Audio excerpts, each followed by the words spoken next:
Vale, imaginaos esto un momento. Entráis en el hospital para curaros de una infección intestinal muy grave, muy grave, y salís unos meses después con 15 kilos de más. 15 kilos. Que además, pues ninguna dieta estricta ni ninguna rutina de ejercicio consigue sacaros de encima. Suena a mentira, pero es un caso clínico real, documentado, que vamos a intentar analizar hoy. Y a partir de este caso real, vamos a entender algo que a mí me cambió la forma que tengo de pensar en esto. Y es que el peso corporal no depende solo de las calorías que comemos, también depende mucho de qué bacterias pues están habitando en nuestro intestino. Vamos a llegar hasta algo tan simple como un reto de 7 días con psyllium, esa fibra de la que seguramente hayas oído hablar o incluso me hayas oído hablar a mí, y cómo esta fibra, cómo este psyllium puede cambiar la forma en que el cuerpo responde al azúcar. Antes que nada, un aviso legal importante que siempre tengo que decir. Esto es divulgación, no es una consulta médica, y si tienes dudas sobre tu salud, al médico siempre antes de cambiar nada en tu dieta o en tu rutina. Dicho esto, vamos al caso, que yo creo que os va a volar la cabeza como me hizo a mí. Vale, año 2015. Una mujer de 32 años ingresa en el hospital con una infección muy fuerte, con una bacteria que tiene muy mala fama, que seguramente conoceréis como Clostridium difficile, pero que le han cambiado el nombre y ahora se llama Clostridioides difficile. Mucha gente todavía le sigue llamando Clostridium difficile y no pasa nada. Esa bacteria hace algo muy feo. Aprovecha que la flora intestinal está, digamos, flojita, se instala en el colon y empieza a soltar toxinas a tutiplén que va a provocar inflamación, una inflamación brutal, calambres, diarrea y todo de una manera seguida. Vamos, va a convertir tu vida en una pesadilla. Y aquí viene lo peor. Los antibióticos normales, incluso esos que arrasan con todo, fallan una y otra vez con esta bacteria.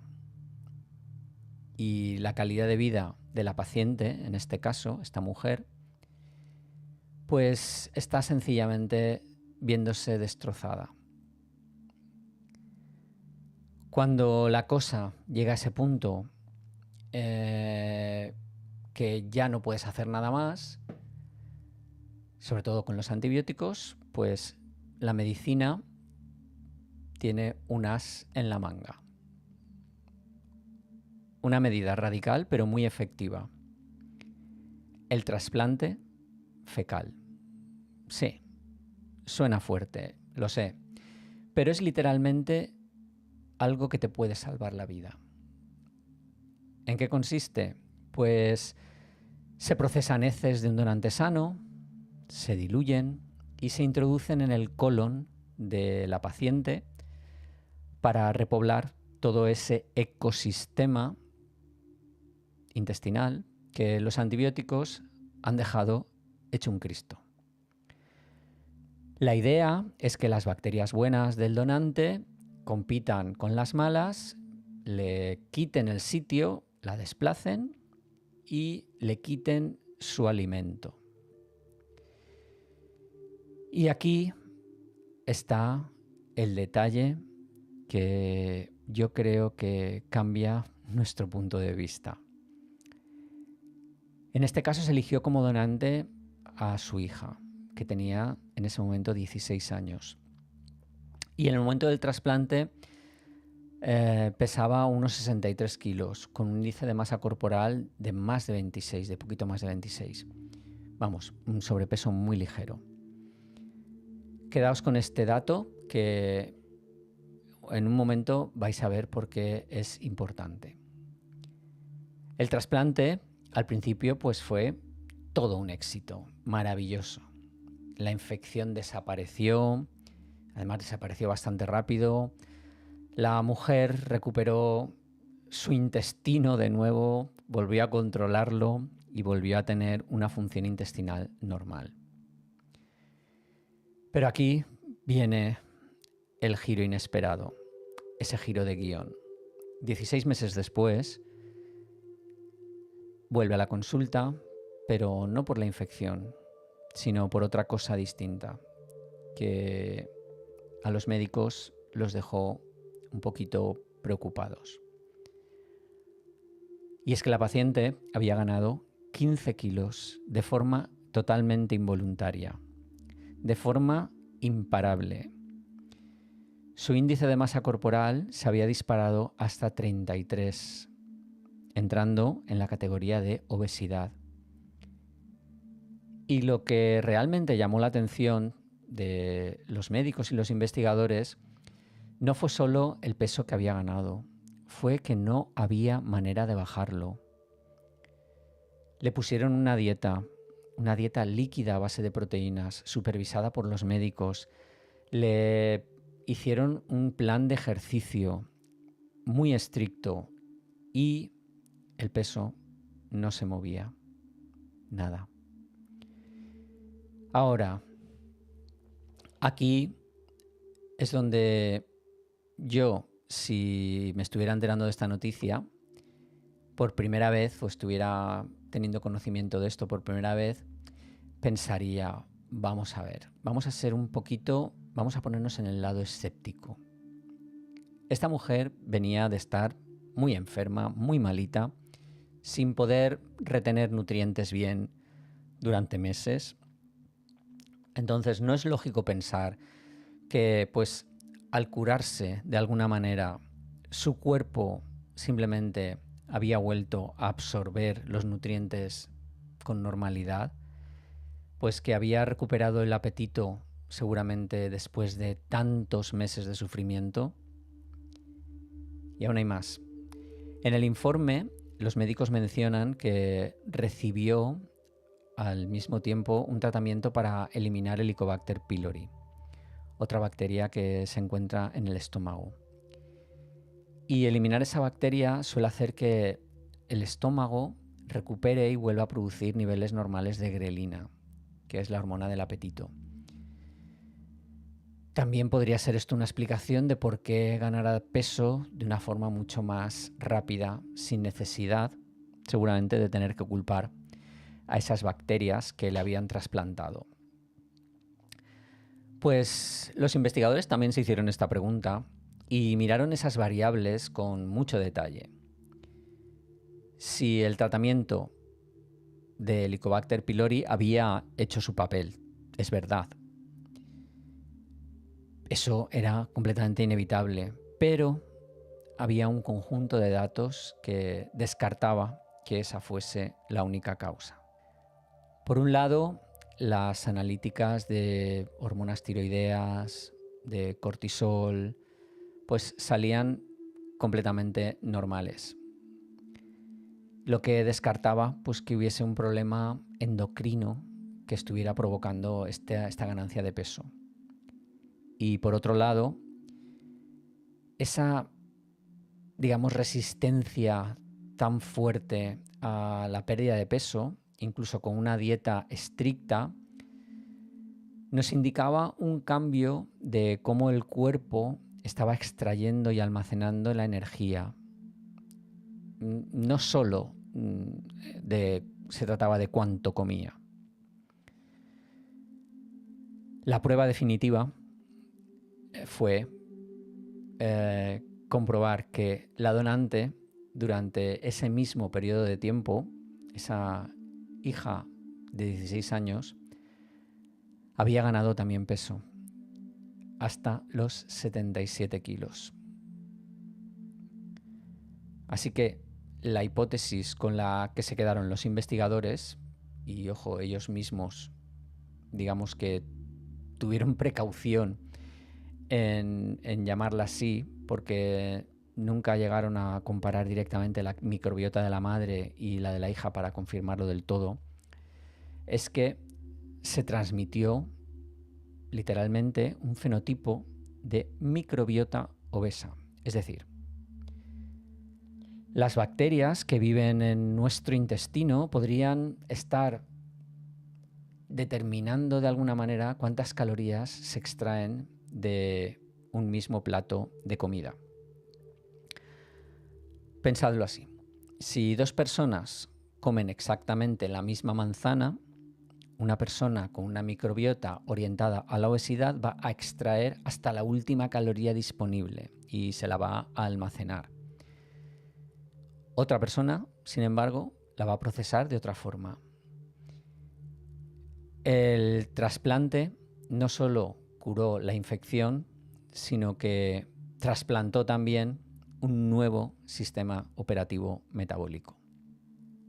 Sabiendo todo esto, que un microbioma desequilibrado puede provocar una obesidad resistente a cualquier dieta, la pregunta que debemos hacernos es, pues, ¿cómo podemos influir nosotros en esta microbiota sin necesidad de algo tan exótico como un trasplante fecal? Porque, evidentemente, yo creo que solo está autorizado hoy en día ese trasplante fecal en el caso de Clostridium difficile. Y aquí es donde yo os aconsejaría una rutina diaria. Y todas las fuentes que he leído apuntan a un tipo de fibra muy particular, el psyllium, la cáscara de la semilla de una planta llamada Plantago ovata. Lo que hace único al psyllium frente a otras fibras es que tiene un comportamiento doble, digamos un efecto mecánico y un efecto químico. El efecto mecánico se produce cuando la cáscara de psyllium, que es una fibra soluble muy mucilaginosa, lo que hace es que tiene mucha afinidad por el agua. Y cuando entra en contacto con el agua, no se disuelve como el azúcar o la sal, sino lo que hace es absorber varias veces su propio peso en agua. Y forma de esta manera un gel espeso, viscoso. Y ese gel va a aumentar el volumen de las heces, va a retener agua, les va a dar una consistencia perfecta que va a facilitar mucho el tránsito intestinal. Para el estreñimiento crónico, para mí es la mejor solución, sin efectos secundarios que seguramente sí que va a tener un laxante.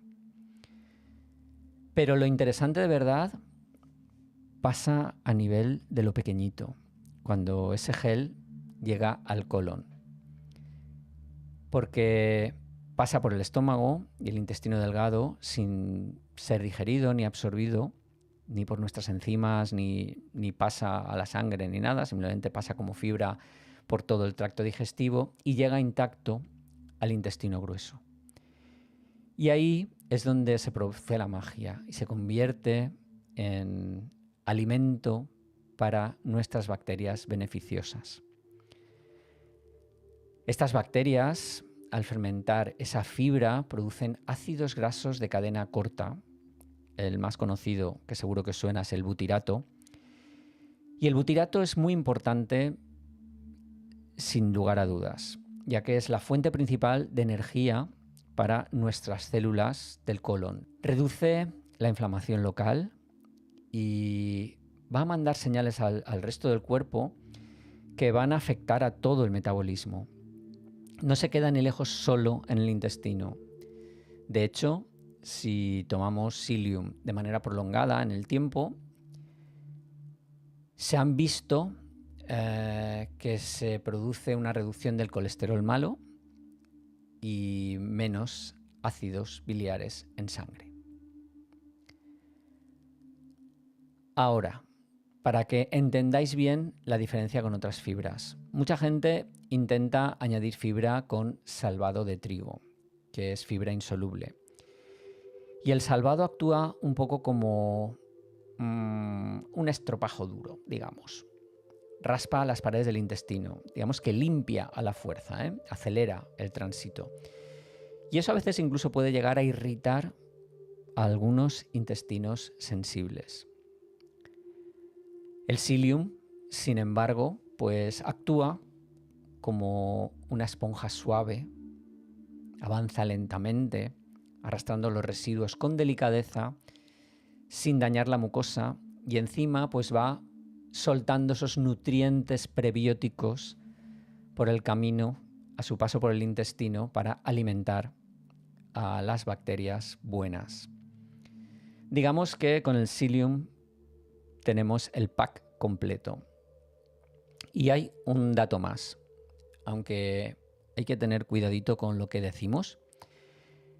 En observaciones a largo plazo de grandes poblaciones con mucho consumo de fibra en este caso soluble, se ha asociado una menor incidencia de problemas intestinales graves, incluyendo pólipos y cáncer colorectal. Pero ojo, cuidado. Lo decimos siempre, asociación no es causalidad. En epidemiología nunca es causalidad. No existe un polvo mágico que nos inmunice contra enfermedades complejas, pero los datos sobre un entorno intestinal desinflamado, digamos que son muy positivos. Y esto nos lleva al siguiente impacto que tiene esta fibra, este psyllium, que yo creo que os va a dejar con la boca abierta. Un estudio publicado en la revista Molecular Nutrition and Food Research se planteó frenar la respuesta glucémica de uno de los alimentos más problemáticos que hay, digamos los snacks extruidos, esos aperitivos inflados, tipo ganchitos o bolitas crujientes.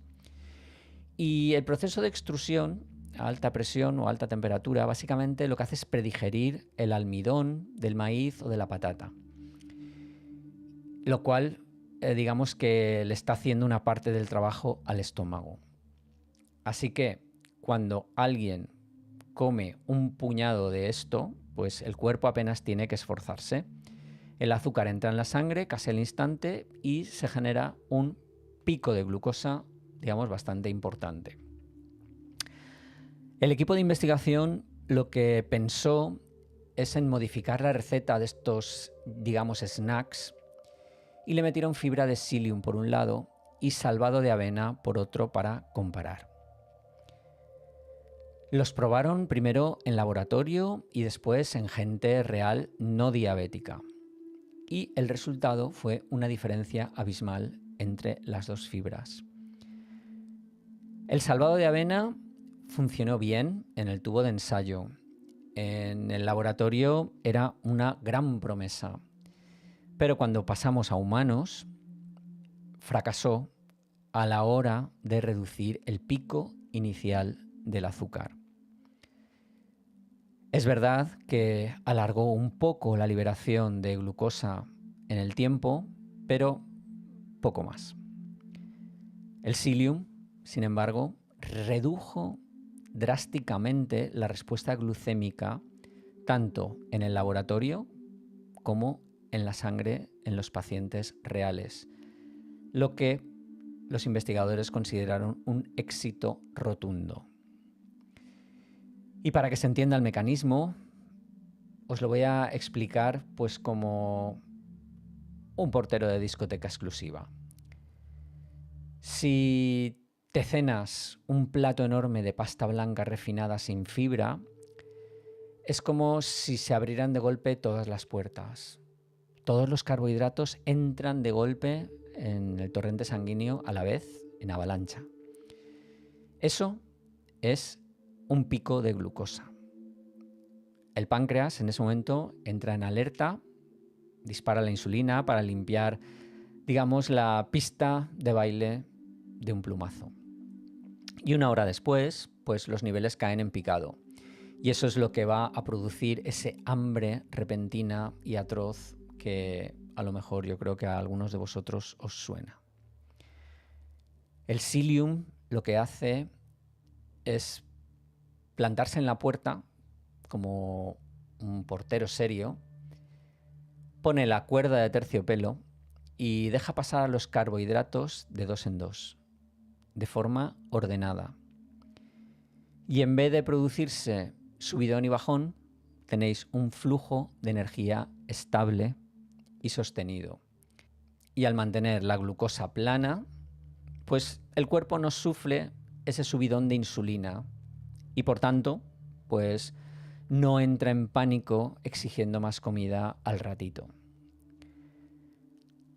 Al haber conseguido estabilizar el azúcar en sangre, también hemos conseguido estabilizar ese hambre atroz.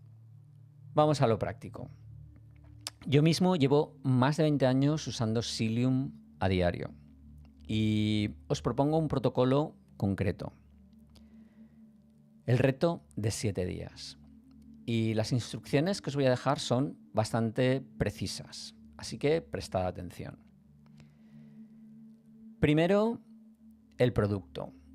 Buscad cáscara de psyllium. Muchas veces la vais a ver etiquetada en inglés, como psyllium husk. Esa palabra husk es importante. Evitad la semilla entera o la versión triturada que incluye la semilla, porque la cáscara es la que concentra casi toda la fibra soluble, que es la que va a producir ese gel del que hablaba antes. Y ahí es donde está lo bueno. Además, buscad un producto puro, sin azúcares añadidos, sin edulcorantes, sin saborizantes, sin que haga burbujitas. Y si tenéis celiaquía o sensibilidad al gluten, buscad el certificado sin gluten, que es importante. En las plantas de envasado suele haber bastante contaminación cruzada con el trigo. En segundo lugar, pues la dosis y el momento. La dosis, así de mantenimiento, la tenemos entre 3 y 8 gramos al día. Para este reto de 7 días vamos a empezar con 4 gramos al día.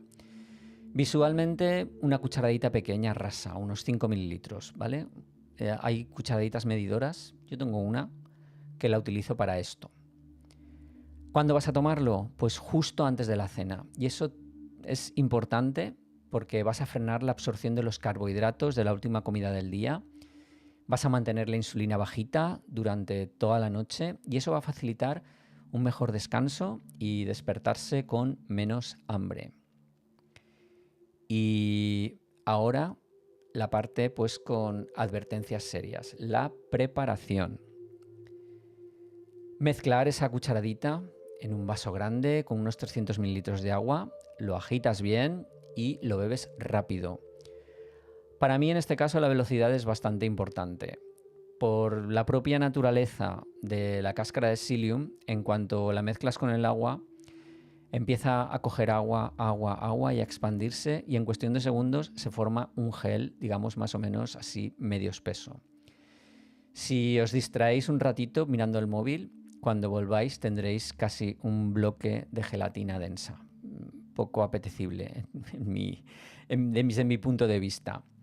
Porque yo creo que nadie quiere pues tragarse un vaso de agua con grumos. Así que remover y beber, digamos, inmediatamente. Y un truco más que a mí me parece muy interesante. El segundo trago. Al terminar de tomarte el primer vaso, siempre quedan restos pegados al cristal.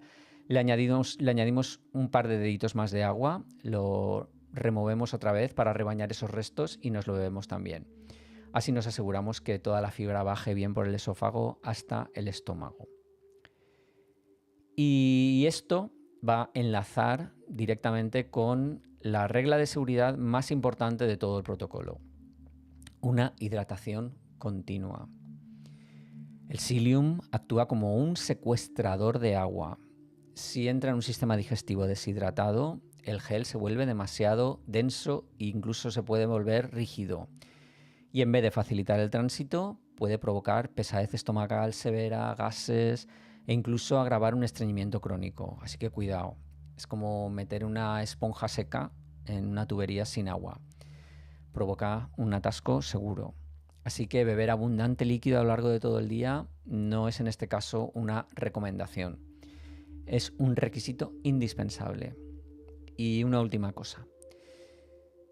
Si tienes por costumbre o necesitas cenar tarde y acostarte enseguida, pues un vaso grande con agua y fibra antes de dormir pues puede generar pesadez nocturna o tener que ir al baño por la noche. Así que la solución es mover la toma antes de la comida principal del mediodía en vez de la cena. Vamos a repasar lo que hemos visto hoy, porque creo que merece la pena. Empezamos con un escenario extremo, con un hospital, un trasplante que demostró que un microbioma ajeno puede literalmente dictar una ganancia de peso y el destino metabólico de una persona, y eso a mí me impresionó cuando lo leí.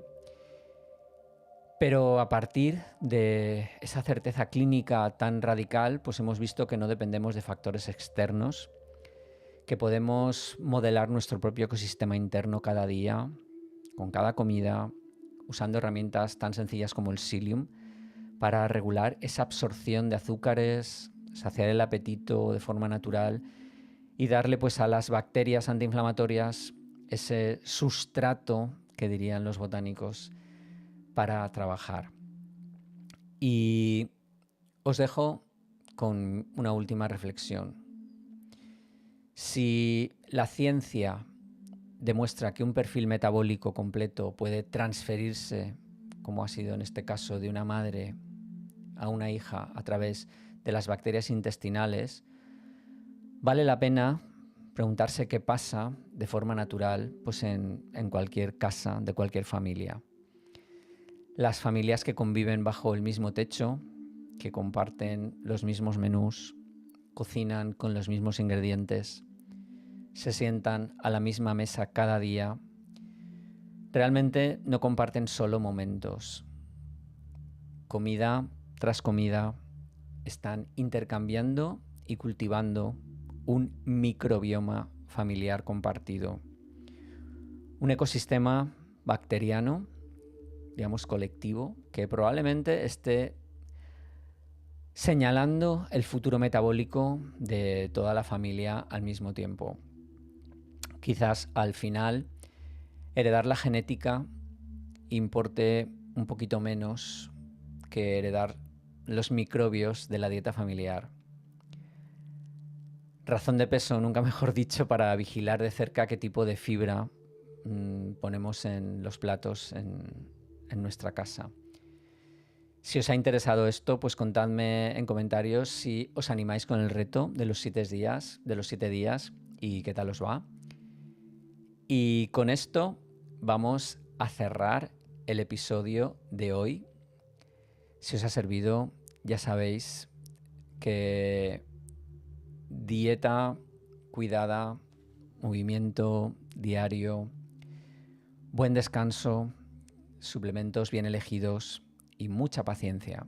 Que esto no es una carrera de velocidad, es una carrera de fondo, porque la salud se construye cada día. Nos vemos la semana que viene. Soy Sento Segarra, farmacéutico, runner y aún en ayunas. Hasta la próxima semana.